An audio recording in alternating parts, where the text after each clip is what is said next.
Hey guys, this is Katie with Vintage and Vinyl, and I was just on Trisha's sale at Sandy and Otto, and a lot of folks were saying how much they missed my late night live. So I thought I would go live and just read a little bedtime story. People seem to enjoy my reading of things, and I got a really fantastic magazine from Debbie at RVagabond Travels. This is a 1930s Good Housekeeping magazine, and she had marked some saucy stories inside that she thought I would enjoy reading. And I got to thinking, this is a perfect time to read one of those. So I will be reading one of those to you tonight as you are heading off to sleep. For me, it is 2 a.m. Eastern Standard Time, but I know that there might be some people that are still up. And if you guys are awake and you're ready for a little bedtime story before you head to bed, you can hear it here. So yes, I will be reading that to you. It was so sweet of Debbie to send this magazine to me, and I can't wait to go through it. So I will be going through it. I love the idea of looking through old magazines. I just think that's fantastic. This is from 1935, and I'm very, very excited about it. Now, there's been several channels that have been doing this, and I just so enjoyed Jamie at Mid-Century Wasted. She was doing the Sears catalog, and I loved going through the Sears catalog with her every week for her Sunday at Sears premieres. It was just fabulous. So I am very excited about sharing this with you. So I'll be sharing a little bit on each of my lives. I'll be going live on Mondays, probably around 9:30 Eastern, and then on Wednesdays at 6:30 going forward in the new year. Of course, I'll have my vinyl content on Fridays. So if you want to hear I can't play music on YouTube. I wish I could, but I'll be sharing some of my favorite 50s and other vinyl on Friday. And then on Wednesdays, I will have some sort of vintage content out. I'm hoping to do some vintage games in the new year. I have a collection of vintage games. So I'd like to show those. I'd like to do a whole special episode on vintage brooches. I'd like to show my collection, do more on hats, and some more glassware. So I've got a lot of true vintage stuff that I can't wait to share with you guys. I see Tammy says she's here. That's awesome. And Rebecca is here. Hi, Rebecca. And Linda is here. Hi, Linda. And Dolores is here from Miss Damn Jewelry. It's 7 a.m. where you are. That's wonderful. I'm so glad you're here. Melissa says, you had me at Saucy. That's right. We're all talking about saucy stuff lately. And I just think it's so fun to see what people considered saucy in the 1930s. So I've got a really good story. Stephen. Hi, Stephen. Welcome. Do I ever sleep? Well, I don't sleep well these days. So I'd rather be up with you guys on YouTube. It's much more fun. Hi, Mama J. I was just about to put my phone down and roll over to go to sleep. Well, good. Maybe you can put this on in the background, the story as you're heading off to bed. Hi, Debbie. You don't sleep. Well, after this, I'll be heading to bed. But I wanted to share the magazine that you sent, and I thought, oh, Louie, goodness gracious. My neighbor downstairs is going to go bananas. I wanted to share this magazine you sent, and I thought it would be fun to read a little story out of it as we're going to bed. There's some fun ones in there. Hi, Tia Fane. You were just about to turn in, and you caught me live. Well, awesome. Good. I know a lot of you guys have been missing the lives I've been doing. I was doing one every day leading up till New Year's, but I won't be able to do them every day, but I sure have fun interacting with you guys. It's just really great. So I'm looking forward to continuing those on Monday and Wednesday, popping in, but going to bed soon. No worries. Yeah, Louie is definitely up. Louie is going absolutely bananas with her brand new toy she got for Christmas. She carries it everywhere and runs around the house. She's just having the best time. Hi, Justin. Welcome. I'm glad you're here. Okay, guys. Well, this is fun. Oh, and I see Mary is here. You're heading to bed soon. Well, welcome, all of you guys. We have 16 people watching it, 2 a.m. Eastern Standard Time, and that just is amazing to me. Eastern Standard Time for me. Now, I know Trisha's in a different time zone, so for her sale started, I believe she said at 7 her time, but for me, it was already 11 o'clock. So it's fun to see people from different time zones and from around the world. Yeah, my neighbor downstairs has already complained, and she says I keep hearing this thudding on the floor, and that just drives me nuts. And I immediately knew what it was. It's Louie with her toys, because Louie picks up she likes the hard, like Nylabone dog toys, and she picks them up, and when she gets bored with one, she just sort of drops it on the floor. And I'm sure my poor neighbor just is going bananas, but I can't do anything about it. Hi, Christina. Welcome to the chat. Good. Lots of folks here. So I've got a fun story for you guys, just a little bit of a bedtime read. This is very saucy, and I think this is fun. Hotel for Two.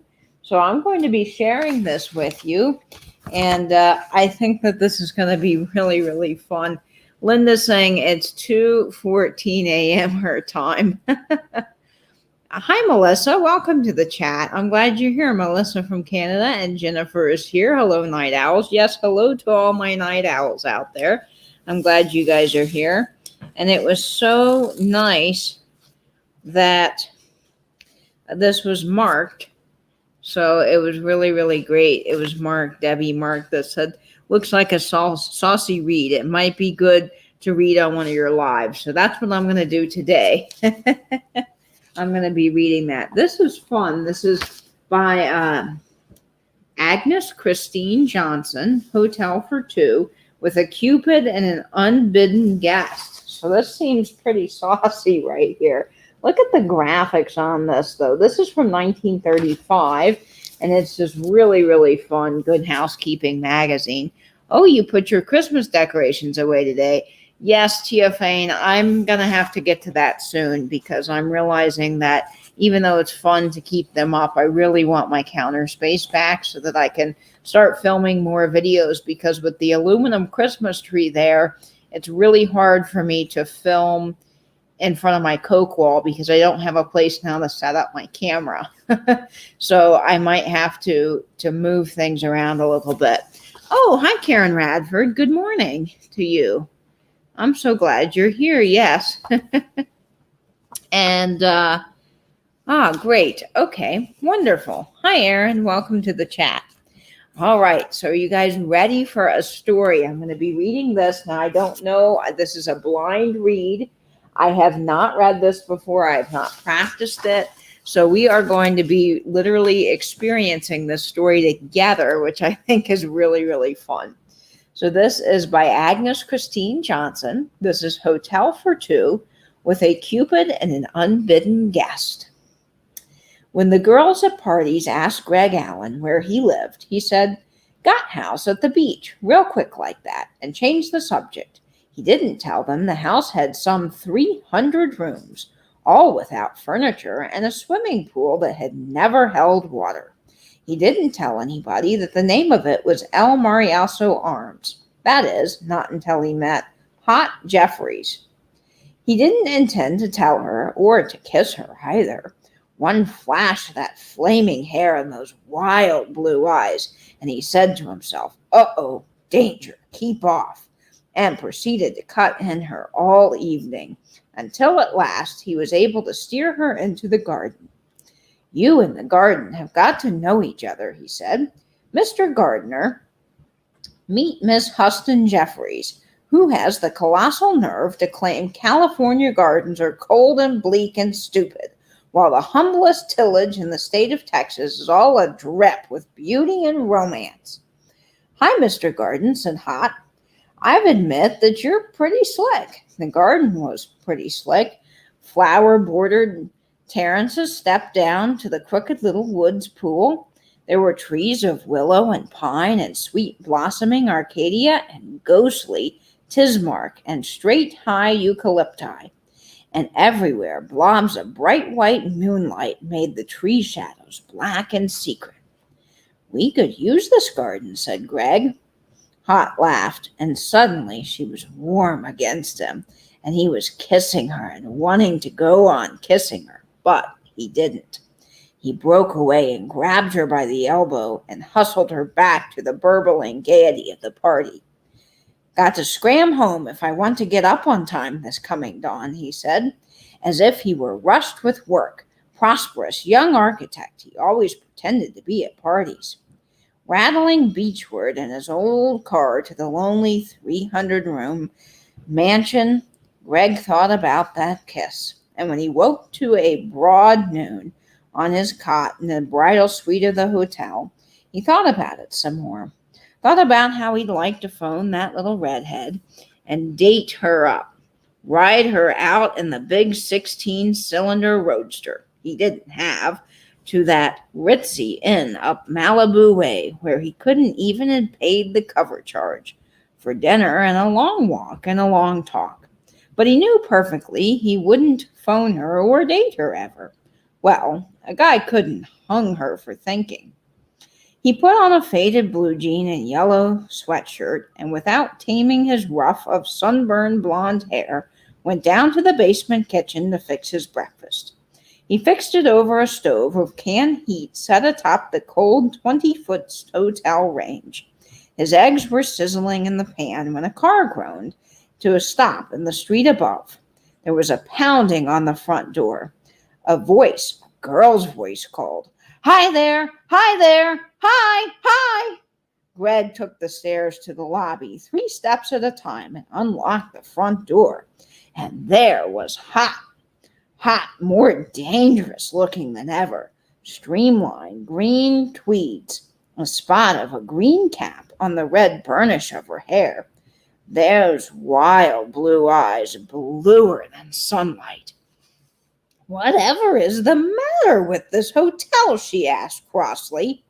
"Nothing, except that it isn't one anymore," said Greg. The wild blue eyes grew wilder. "How could you? Here I am looking for a good beach hotel, and you mentioned that you live at the El Marceron Arms, and now I've sent the taxi away." "I'd never have told you the name of it if I'd known you were looking for a good beach hotel," said Greg. "But don't sniff up your nose at it. It's really a darn good hotel. A hotel out of all other hotels. I ought to know. I built it. Only it's not working. Me and my hotel, both not working. The mortgage company lets me live here so I can show it to prospective buyers, if there were any prospective buyers." Hot began to laugh, but not mirthfully. "This is funny. This is royally funny." "Now you've showed me up," said Greg briskly. "Why don't you pick up your marbles and run along?" But Hot was sniffing up her nose again. "Ugh, something is burning." "My egg!" Greg turned and flew across the lobby and down the stairs to the kitchen, and Hot flew after him. Greg rescued the egg, and it looked overly burnt. Second-degree burn. "Well, the poor thing hasn't long to live anyway." He turned to Hot.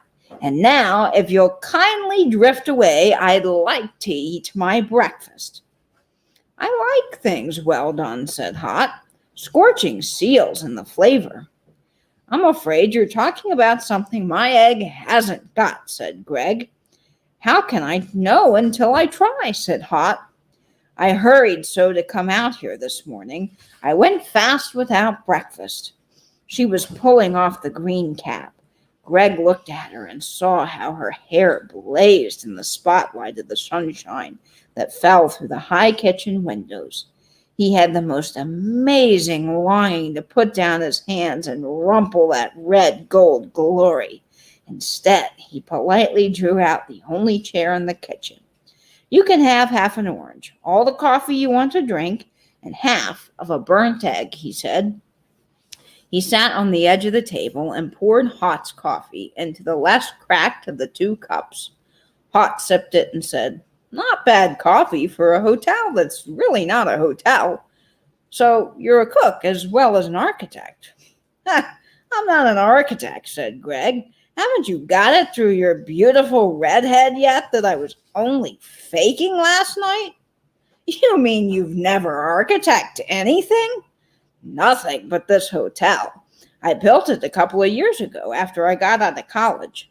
Put all the money my dad left me into it for the perfect hotelsary. There wasn't any money left over to advertise. I've forgotten all about that. Just a young architect's dream gone awry. But if you haven't got any money, how do you get oranges and coffee and eggs?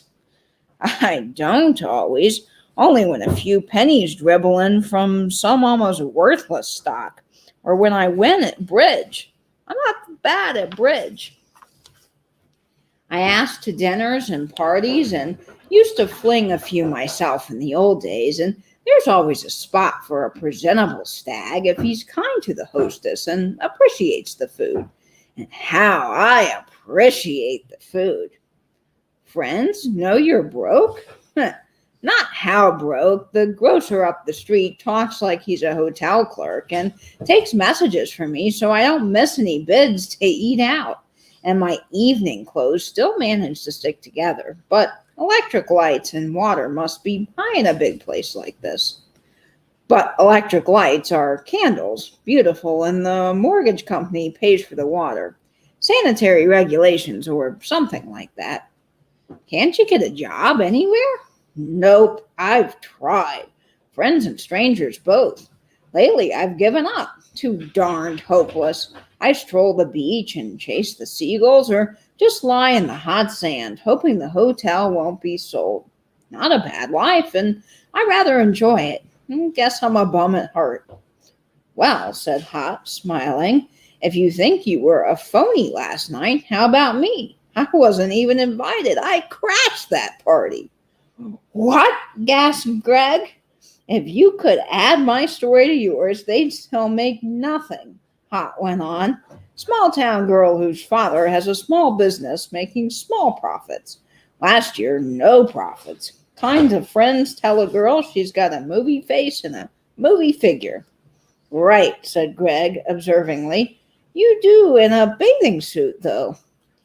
Girl borrows money for clothes and ticket to Hollywood from kind friends. Money vanishes. After a while, friends vanish too. Don't blame them.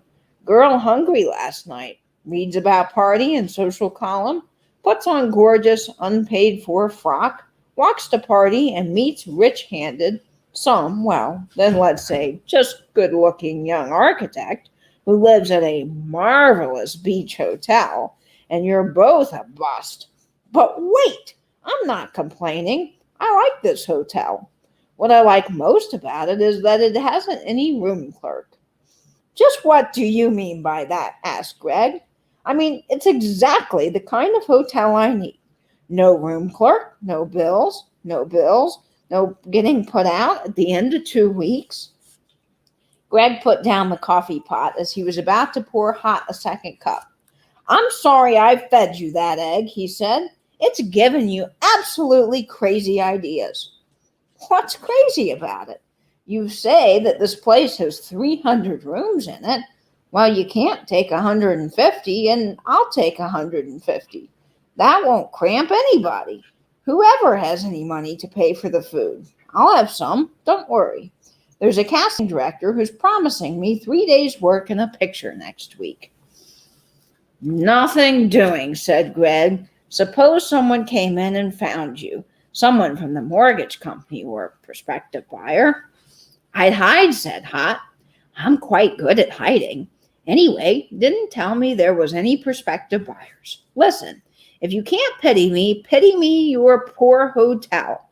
Think how lonely it must be. Hot went on talking, and she had a way of thinking. Greg listened, but didn't look at her. Just sat staring ahead, thinking up arguments, all of which she managed to answer. At least, he said, look here, you and me rattling around together in this big cave.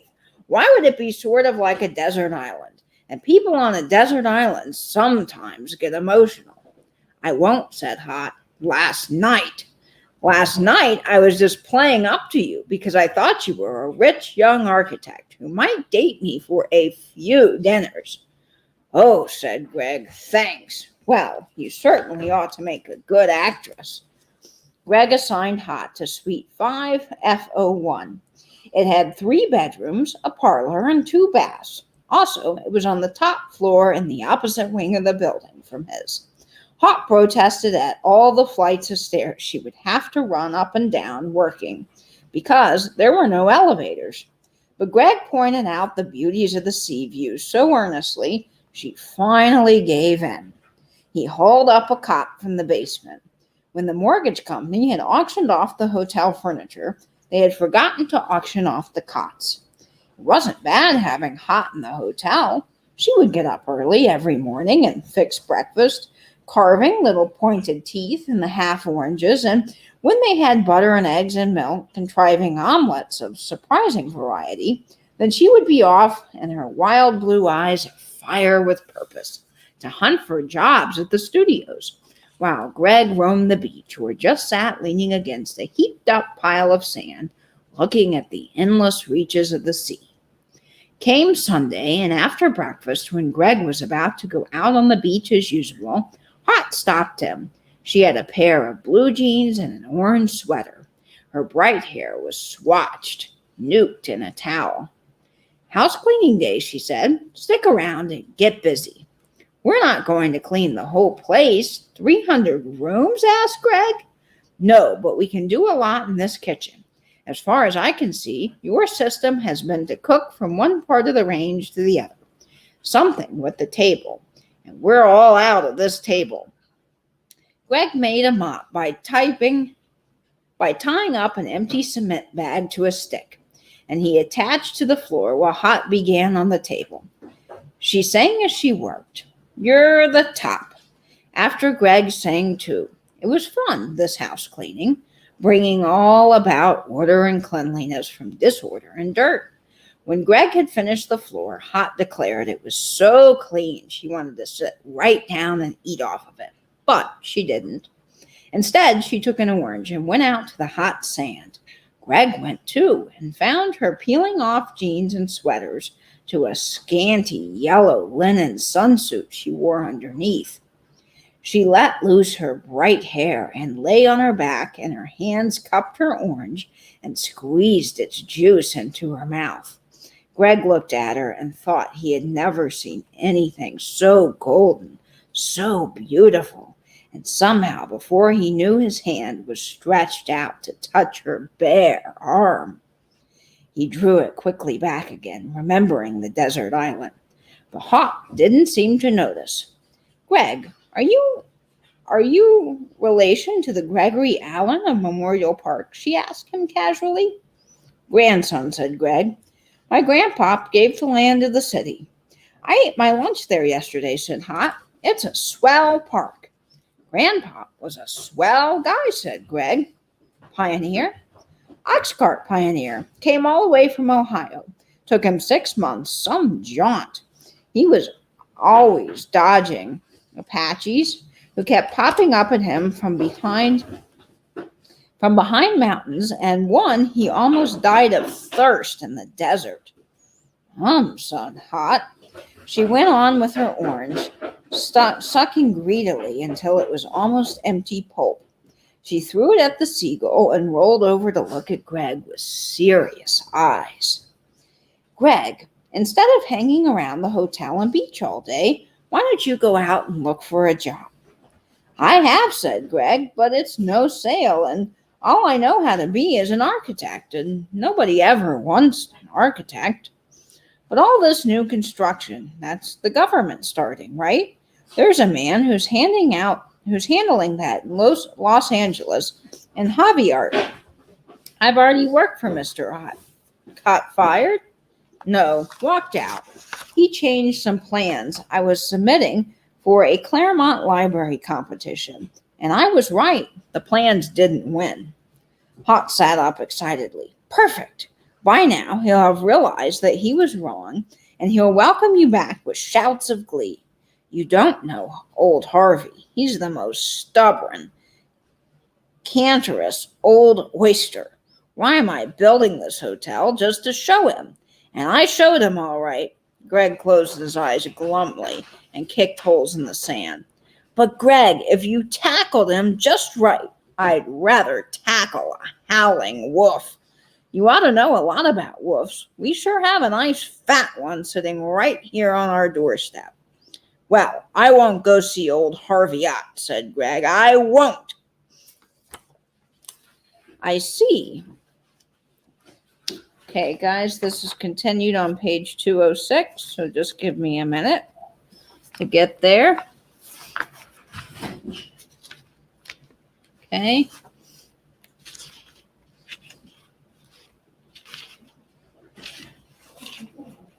All right, hotel for two.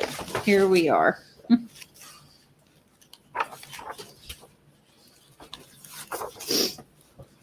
"You mean that you won't?" The next day, Hot worked, and the next day, and the next 3 days. The casting director had promised her. Also, Greg was asked to a party in Bel Air and won $3.23 at bridge. When Hot came home from the last of the 3 days, she demanded a celebration. She was tired, she said, but it would be fun cooking. So Greg went to the corner grocery store and bought 4 thick lamb chops. First, they had felt able to afford. Hot tried a ridiculous dab of a blue apron over the black velvet formal she had worn all day in the studio, and made a cream of mushroom soup and salad almost too beautiful to eat. Smooth green wedges of avocado and pale yellow grapefruit striped with a red pimento. There was wine, too, a full quart of native claret bought from a barrel shop for 22 cents. It was nice eating all the grand food and not having to think about what should be saved for the next day. Greg and Hot laughed a little and pretended they were dating out at some smart place. Nice dancing out in the open on a soft spring night like this. They remembered the El Marciano Arms had a roof for dancing too, a most amazing roof topped by a pavilion. Greg had copied this pavilion from a Greek temple of love, and the forces had been done by an artist of repute who had changed the enormously big and had never been paid, though.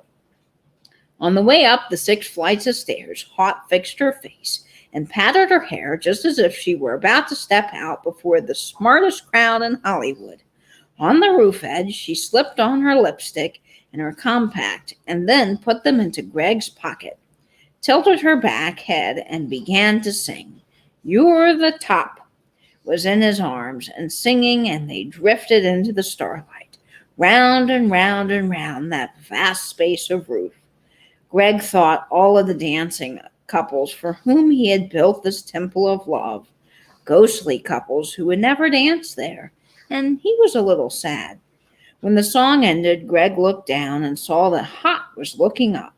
Abruptly, he loosened her and turned her into the parpet and turned out to sea. It was a beautiful sea, swelling with round and black velvet waves, and Hot came close and cuddled against Greg's arm. Let me find the rest of the story. Where did it go? Oh, here it is. "What's the matter?" she asked softly. "Don't know. Just don't feel like dancing anymore." They stared seaward together without talking, and then Hot's voice, high and clear, broke the silence. "Greg, I've been thinking about your grandpop. When he was trekking across the desert and ran out of water, was he too proud to go up, just anybody who had a watering hole and ask for a drink and make himself a nice plate of food? If old RVagabond had the only water hole in the biggest desert in the world," said Greg harshly, "and I was in the middle of it with my tongue shriveling up, I couldn't go ask him. He couldn't say anything worse than no. You don't know what it's all about, Hot." Greg's voice was taut and nervous. "You've only been job hunting 2 months, but I've tried for over 2 years, and I'm so fed up with people saying no to me that I can't stand one single more no. Greg, your grandpop had to fight for worse things than no's. The Apaches said it with arrows and bullets." "That was my grandpop," cried Greg, "but not me. Oh, yes, I know what you think of me. I'm a softy and a bum and a coward. Well, I'll admit it, but I don't want to be reminded of it all the time. I'm always sick of you hunting at me, always talking about how I ought to look out for a job, talking at me like blah, blah, blah. Even in the starlight, Greg could see her wild blue eyes flashing, but her voice was ice cold. I beg your pardon, she said, and don't worry, I won't ever blah, blah, blah at you again. She turned and ran down the stairs, and Greg stood alone, looking out over the black velvet bellows of the sea. For 3 days they didn't speak.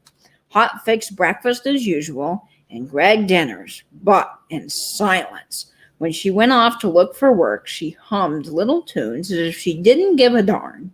He spent days as usual on the beach, and at night tossed on his coat, telling himself he didn't give a darn either.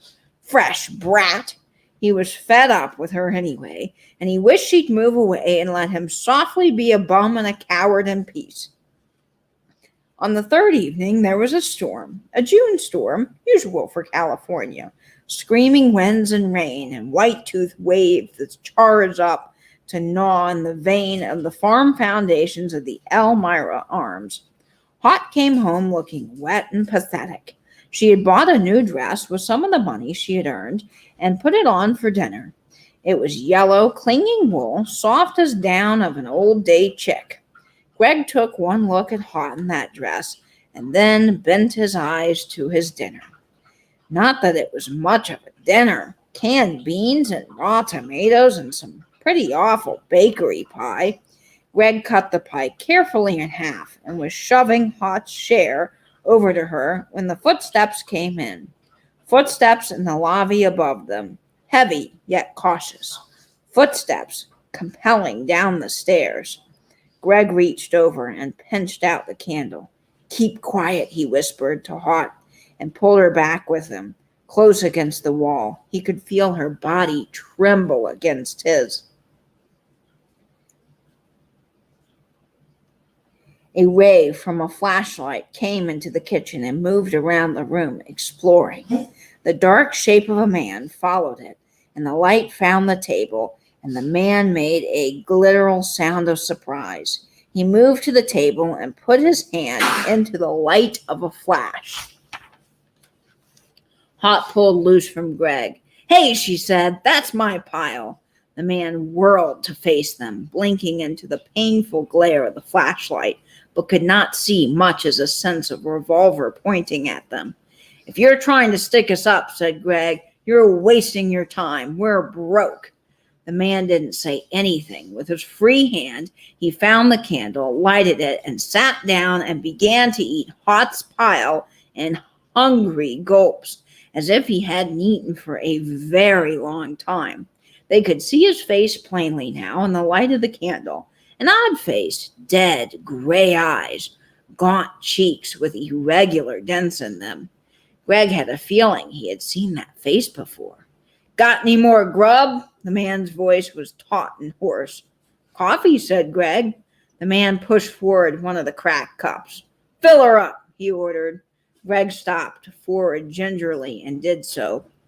"What are you two doing here?" the man asked between gulps of coffee. We're sort of caretakers," said Greg. "Got any pals that might drop in?" "Nobody ever drops in here." "Who's the dame?" The man jerked his head toward Hot. "Wife?" "No." "I see," said the man with a faint grimace. "No, you don't," Greg began, but didn't finish. "I'm going to stick here for a few days," the man went on. "And if you two know what's good for you, you'll keep your mouth shut and do what I tell you. We'll need more chow. I got a hell of an appetite. Is there a store nearby that even has anything open?" "Grocery at the corner," said Greg. "Okay, let's take a walk." It wasn't a pleasant walk. The street was wet and dark and completely deserted. And yet, even if it hadn't been, even if it had been full of policemen, there was that revolver in the man's pocket. He always had his hand on it. At the grocery store, he gave directions. "The dame will go in and buy. I got plenty of jack." He threw a roll from his pocket and thumbed off a bill to Hot. Get enough to last a couple of days. Steaks and bacon, canned stuff for dinner, and lots of beer.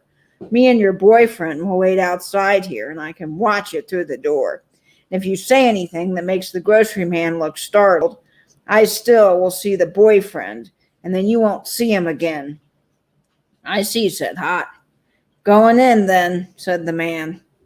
"And get a big jar of sweet pickles, too, while you're at it." Sweet pickles. The words were brought with a flash to Greg, and he knew now where he had seen the face before. He had been crazy not to have remembered. Day after in the newspapers, Dimples Rawson, whose bold, bad characteristics columnist had chanted along with his weakness for sweet pickles.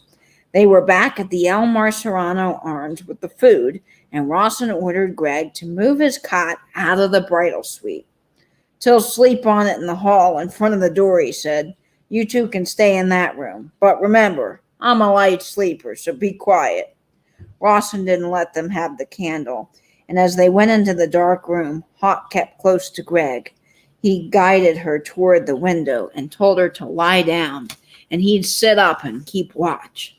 He gave her his coat for a pillow. "Try to sleep," he whispered. "There isn't anything we can do. I suppose I ought to try to pull out some sort of hero stuff, but I'll be darned if I know what to do." "Neither do I," whispered Hawk back. "Know who he is?" asked Greg. "Dimples," said Hot. "I've read all about him. What a nice little boy. Swell little boy. How long do you think he'll keep us here?" "Don't know. I saw in yesterday's paper he was supposed to be in Indiana now. I suppose he'll hide out here till nobody suspects, or maybe he'll wait for a pal to bring him more money." "When he goes, do you think he'll leave us alive?" "Sure, as long as we're good children." "Oh, sure," said Greg. But remembering what he had read of Dimples Rawson, he wasn't sure at all. In the morning, Rawson ate a mighty breakfast, steak and canned soup and beer and sweet pickles. Greg and Hot washed up afterwards, and she rinsed out the dish towels. She gave the armful of dump twists to Greg and asked him to hang them up in the patio where they'd get sun. As she handed them over, she looked at him meaningly. Greg knew what she was after, but she shook her head behind Rawson's back. He wasn't going to try any funny stuff and get a bullet in the back. As he went into the patio, Rawson slouched to the door and stood watching. Hawk came with him and began a bright conversation with the outlaw. She asked him questions. How about his dimples? Were they really real dimples? He told her about them proudly. He seemed like they weren't dimples at all, but scars, mementos from a dame he had crossed. Greg, uminously painting the dish towels on the line, watched and didn't like it at all. The way Hot stood there, cool and sweet with the wind blowing right through her bright hair and pressing the yellow dress close against her body. Hot listening so hard to Rawson, and by the way Rawson was looking at her with the pale face and dead eyes. Dimples Rawson, who killed the men and stolen lots of money, thousands of dollars of other people's money, and he, Greg Allen, couldn't get a job.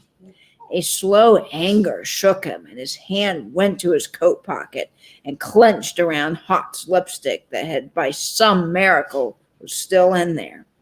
They spent the morning and part of the afternoon playing rummy with Rawson in the bridal suite. They used the cot for a table, squatting around it. Rawson's revolver, lying near his hand, was pointed toward Hot and Greg. Greg was good at rummy, and he won again and again, and Rawson didn't care much for this. After a while, he began to win instead of Greg. Rawson was dealing, and Greg was watching him when there came from a faraway distance a low moan of a siren. Greg cried out suddenly, "I saw you slip that, you ace, you dirty cheat," and jumped to his feet with a jerk, upset the cot, and sent the revolver to the floor. As Rawson swung around to pick it up, Greg was upon him, and now they were both on the floor grappling the revolver somewhere beside them. "Run, Hot! Quick, run!" Greg panted, For the little moment, Hot stared at the struggling figures, and then as the siren blared louder, she ran. When she thought the police up the stairs and along the hall, she was cold with fear. The door of the bridal suite stood open, and there was silence. Frightening silence. Hot caught back a sob and began to run down the hall. Through the door, and there in a room, Greg was standing aside from the overturned cot. Greg mussed up and bleeding from a cut on his forehead, but grinning. Rawson wasn't anywhere. Greg handed the revolver to the officer who had followed Hot into the room. I knocked him out, but I was afraid he'd come to get me somehow before you came, so I shoved him down the laundry chute, said Greg. They dug Rawson out of the bottom of the chute in the basement, and he was coming back to consciousness, and he stared at them, not fierce or dangerous looking anymore, but pale and strained and somehow tired. The policeman handcuffed him and led him away. The detective, with 3 bars on his sleeve, stopped to talk to Greg. Pretty smart, Greg. You've got some wits, said the police officer. SOS, Dimples Rawson, on a dish towel with lipstick. Oh, Greg, how did you do that? Cried Hot. I had to do something, said Greg. And the way you fought him, admired Hot. Oh, Greg, you're so brave. I wasn't brave. I was scared to death every damn second. Well, looks like you're going to be the tops in the headlines, said the detective. That big brave hero who captured Dimples Rawson. You're the top, Hot.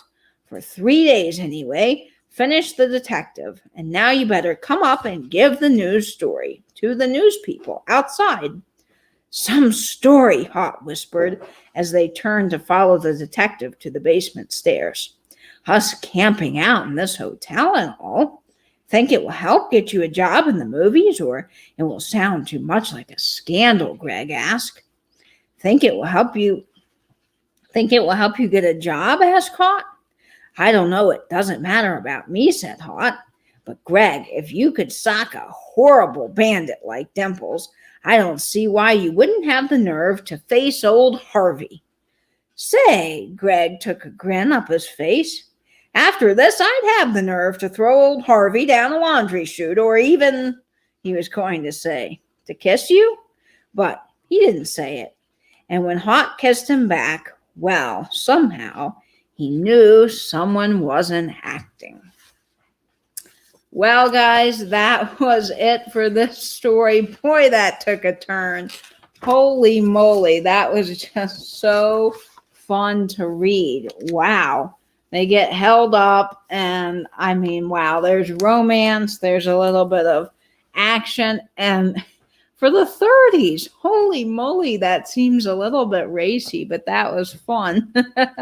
Okay, let's see what's in the chat. I've been missing things the whole time. I saw Angela left. So, hi, Pink Elephant Parlor, Sandra. I'm glad you're here.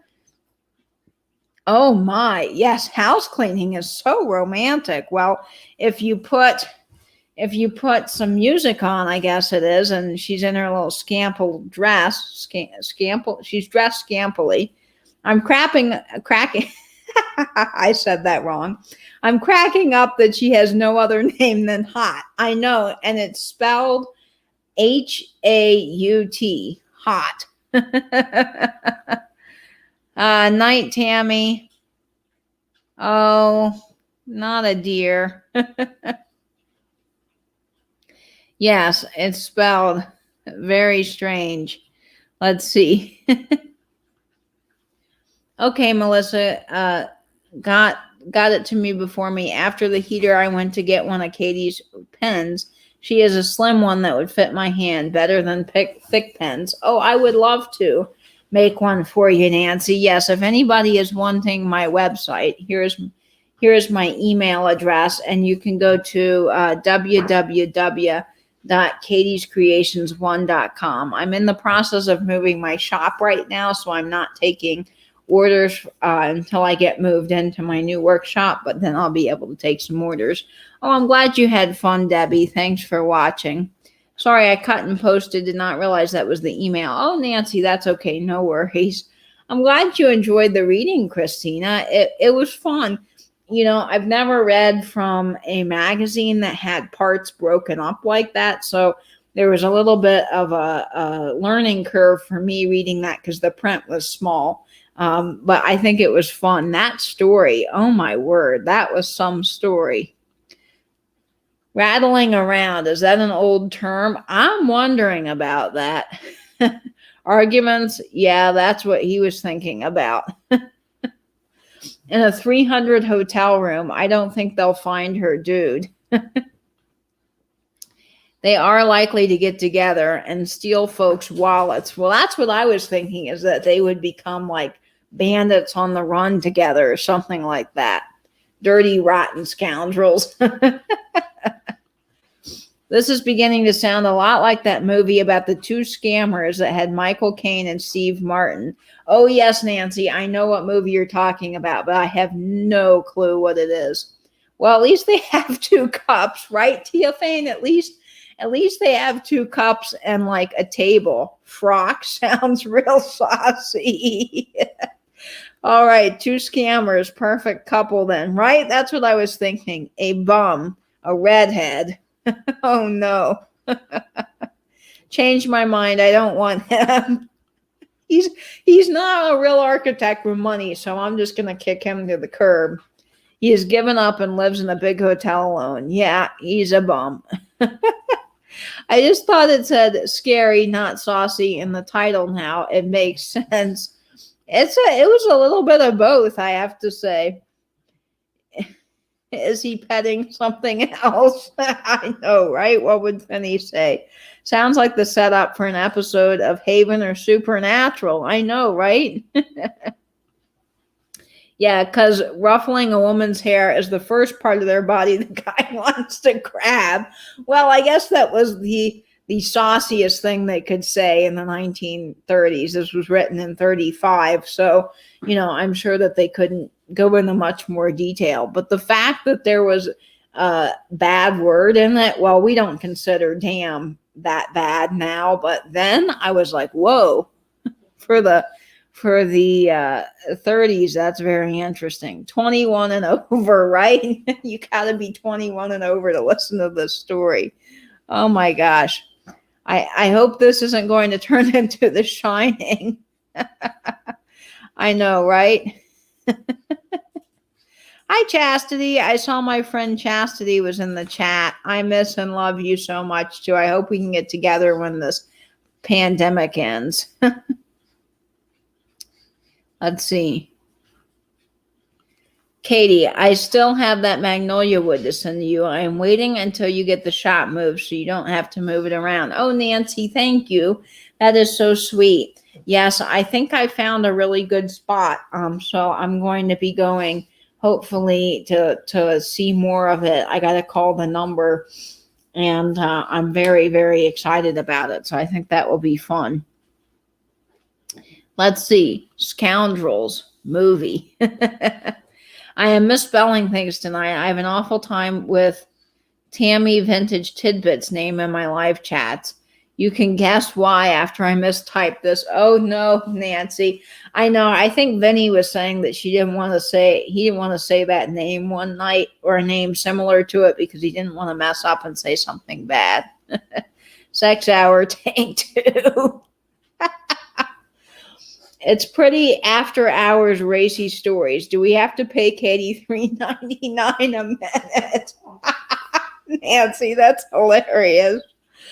Dirty, rotten scoundrels. Does anyone listen to radio classics with all the old radio stories? Yes, Melissa, I love that. They have a station similar to that on, you can get it on Sirius XM, and I love that. I think it's really fun to listen to.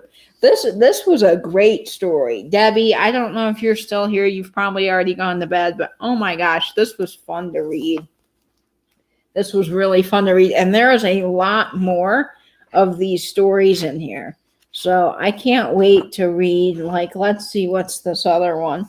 And here, Debbie's marked quite a few of them in here for me.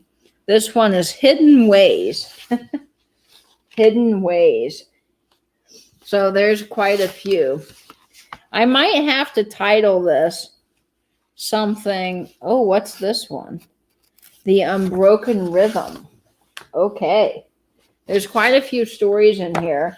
And I have another one that I'm also getting from her. So I am very excited to continue sharing these with you guys.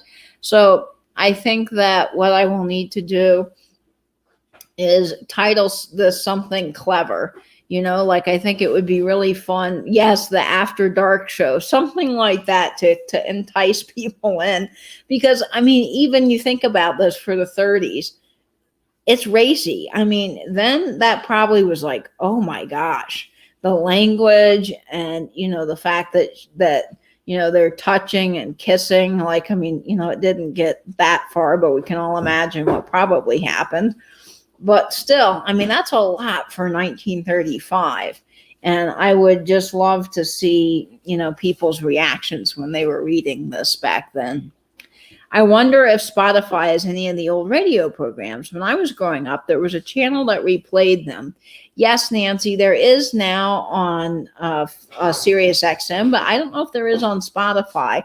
But you might be able to get them on YouTube, because I've done where I've watched the old advertisements. Like there's several channels that just do the old advertisements, and I've put that on and watched that, and it's fun. I saw this funny TikTok a few days before New Year, and it said the average American has sex 54 times a year. And he said the next few days are going to be pretty crazy. Oh no, Justin, that's funny. That's a very funny statistic. And I'm sure that, nowadays we're so comfortable sharing things like that. But imagine in the 30s, like if that had been put in a magazine. Holy cow. Oh, night, Deanna. Yes, good night, sweet dreams. Say your prayers. Yes, Sirius XM. Yeah, that's where I listen to it too, Melissa. And I tell you, Sirius XM is the best $10 that I have ever spent, because you get 50s on 5, you get the 40s junction, you get that old radio programming. I mean, there's just so much on Sirius XM that's really great.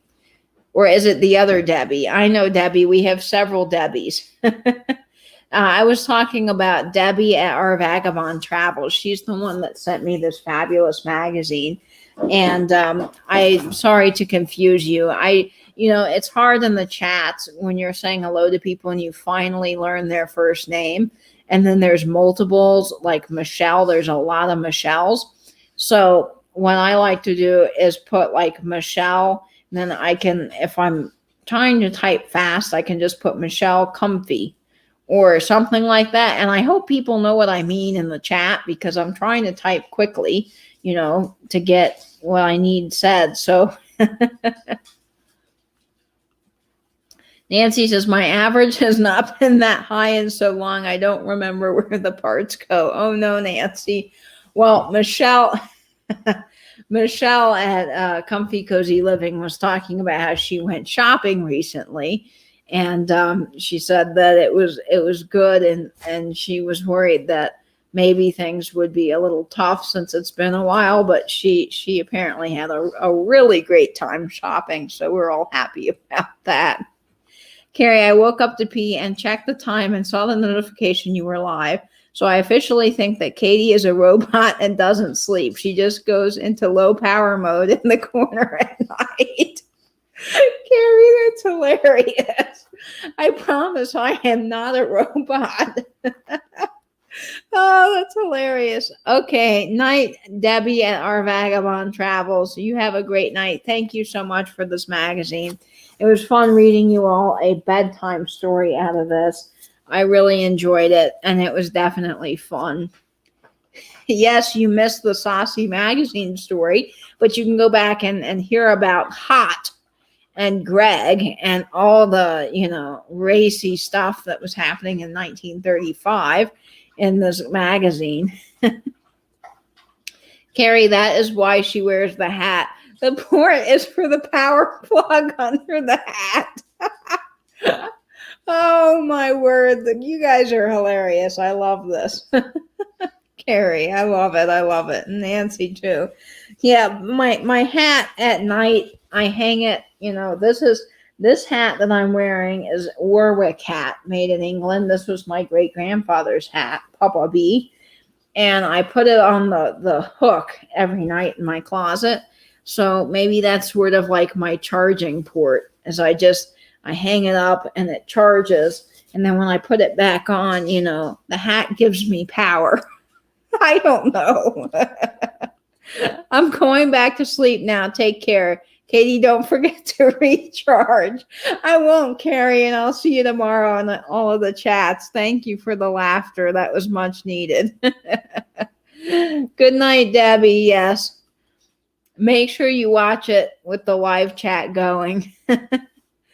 Well, guys, this has just been so much fun. I am going to actually end the live soon so that I can get to bed myself, but I'm glad you guys enjoyed this reading. It was so fun. This is a pretty thick magazine, which is fantastic. So we'll be able to go through here. I saw there's some, of course, wonderful fashions. Look at the women in the hats. Isn't that cool? So I'll be showing that. And there's shoe advertisements. So we'll just be having fun looking through all of this. And Louie is up on the top of the couch. She's like doing a catwalk across the back of my couch. And she just bumped into something on the wall, and it's going like this. So that's why I'm looking over there.